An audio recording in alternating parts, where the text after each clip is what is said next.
एक दिवस मुलाने आपल्या आईला एक प्रश्न विचारला, आई, धन, कुटुंब आणि धर्म यापैकी खरा मदतगार कोण आहे? आईने मुलाला एक कथा ऐकवली. एक राकेश नावाचा मुलगा होता. त्याला 3 मित्र होते. तिघांपैकी पहिला त्याला खूप प्रिय होता. तो प्रत्येक दिवशी त्याला भेटायचा, प्रत्येक कामात त्याची मदत करायचा. दुसऱ्या मित्रांबरोबर त्याची मध्यम स्वरूपाची मैत्री होती. दुसरा मित्र 3 ते 4 दिवसातून एकदा त्याला भेटायचा आणि फार कमी त्याच्यासोबत राहायचा. तिसऱ्या मित्राला 2 ते 3 महिन्यातून एकदा भेटायचा आणि कोणतेही कामात त्याला मदत करत नसे.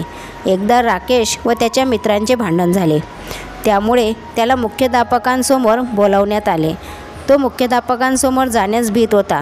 त्याने त्याच्या पहिल्या मित्राला विचारले, तू माझ्याबरोबर येणार का? नेहमीप्रमाणे सोबत राहण्याचा हट्ट केला. त्या मित्रांसोबत राहण्यास नकार दिला. राकेशने दुसऱ्या मित्राला विचारले, तू माझ्यासोबत येणार का? त्याने पण येण्यास नकार दिला. राकेशने तिसऱ्या मित्राला विचारता क्षणी तो त्याच्यासोबत गेला आणि मुख्याध्यापकांसोबत त्या मित्राची बाजू मोठ्या धीराने व खंबीरपणे मांडली. मुख्याध्यापकाला ते बोलणे योग्य वाटले. त्याने राकेशला सोडून दिले. ही कथा ऐकून आईने समजावलं, पहिला मित्र म्हणजे पैसा. तो खूप प्रिय असतो, पण मृत्यूनंतर काहीच कामी येत नाही. दुसरा मित्र म्हणजे कुटुंब.